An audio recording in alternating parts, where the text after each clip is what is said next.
Bom dia pessoal, tudo bem?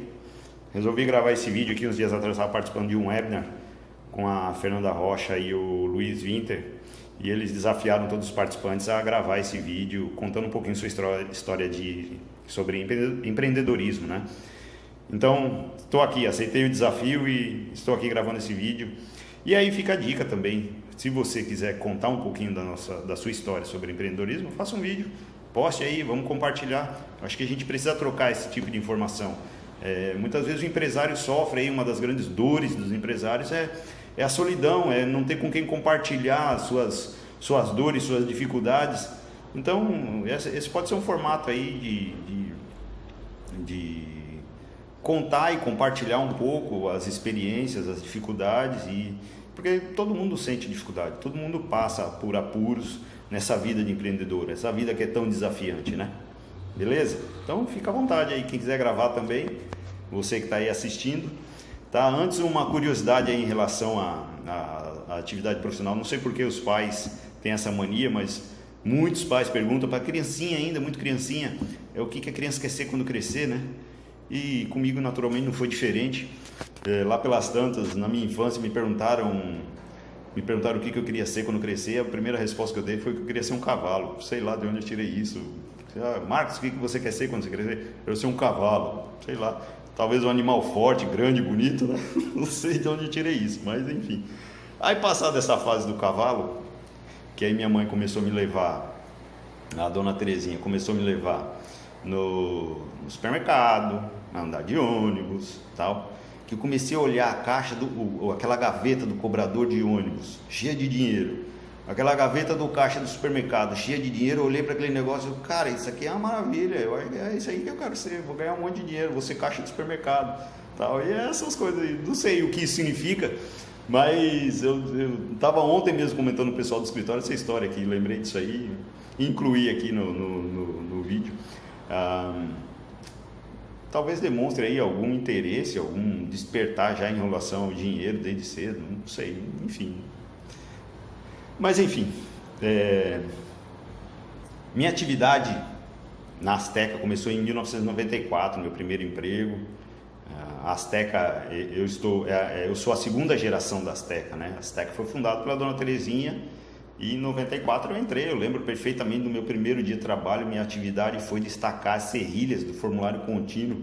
Naquela época os livros eram impressos, impressora matricial, formulário contínuo. O primeiro trabalho que eu fiz foi destacar aquelas serrilhas. Imagina, um trabalho super empolgante, né? Imagina. Mas eu lembro com bastante nitidez disso. Aí, passado isso, a gente eu passei a office boy, depois comecei a desenvolver alguns trabalhos internos, lançamento de notas, até o momento que assumi o setor fiscal da Azteca e passei aí nesse meio termo busquei a graduação.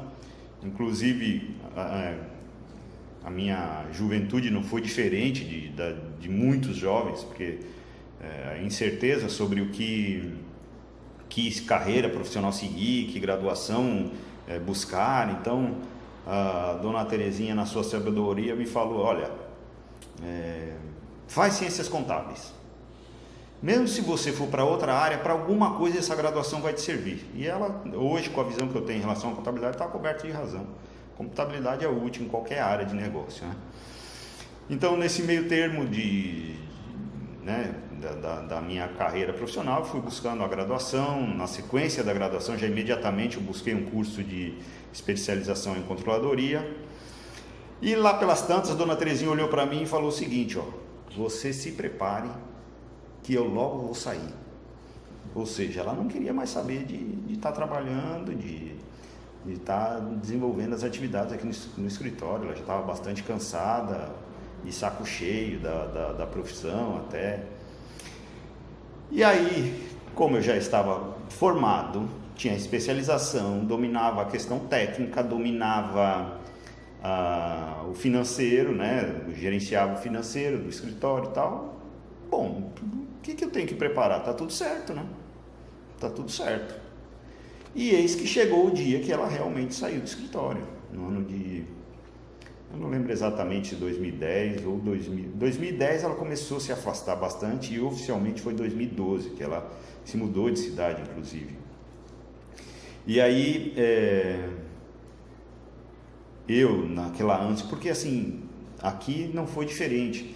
Em muitas empresas familiares o conflito entre as gerações é muito grande, né? A segunda geração, às vezes com aquela ideia mais arrojada, querendo fazer as transformações no negócio, a primeira geração segurando um pouquinho a onda, e muitas vezes a gente já tretou por conta das divergências de ideias, né? E aí tinha algumas mudanças que eu gostaria de fazer, que eu de fato só conseguiria fazer a partir da saída da minha mãe da empresa. Então, e assim que ela saiu, eu não perdi tempo, cara. Primeira ação foi mudar o sistema. Eu ansiava muito por um sistema que me apresentasse as informações de maneira integrada, entre todos os módulos, entre todos os setores, e o financeiro também. Eu tinha essa grande ânsia. Tinha algumas pessoas na equipe que, para mim não fechava, então eu queria fazer essa mudança na equipe. E sem demorar muito, fiz essa mudança do sistema. Foi um processo traumático, duríssimo. Mudar um sistema numa empresa não é nada fácil. Fiz essa mudança, mudei o quadro de equipe. Nesse meio termo teve a aquisição de uma carteira de clientes de um outro escritório. E sem demorar muito também, eu fiz uma reforma aqui na empresa. Reforma na estrutura. A estrutura precisava dar uma modernizada, estava muito arcaico e tal. Foram ações muito grandes, muito relevantes, que eu realizei tudo meio que ao mesmo tempo. Coisa de moleque, né? Coisa de moleque. Foi bastante duro enfrentar esse processo todo aí que eu mesmo enfiei, né? Naturalmente, eu sou total responsável por as dores que eu passei. Tenho total consciência disso e não só naquela época, né? É muito claro para mim que nós somos responsáveis por tudo que nos acontece, seja coisa boa ou ruim. Não existem outros culpados, nós somos os únicos culpados, os únicos responsáveis. Tá? E aí, vencido todas essas mudanças, né? Depois de que a poeira baixou um pouquinho, eu comecei a perceber e senti uma necessidade muito grande de me desenvolver e olhar para o aspecto sobre empreendedorismo, né? Uma das grandes dificuldades que eu enfrentei, né? Eu comentava antes, tá tudo certo, posso assumir a empresa, mas quando eu me deparei com gestão de pessoas, eu vi que era um zero à esquerda. Até hoje não sou grandes coisas, mas eu vi que era um zero à esquerda em gestão de pessoas, e ali foi um processo bastante difícil de aprendizado. E aí nesse caminhar aí, em 2014, eu preciso parar aí e pensar um pouquinho sobre planejamento estratégico, sobre gestão de pessoas e tal, onde participei de um programa do Sebrae na época chamado Ferramentas de Gestão Avançada, e foi um divisor de águas bem bom, assim, bem importante. A gente conseguiu implementar algumas melhorias e criar uma outra visão sobre empreendedorismo. E a partir dali, a gente começou a ter essa clareza de quão importante é você estar com o olhar voltado sobre o aspecto estratégico do negócio.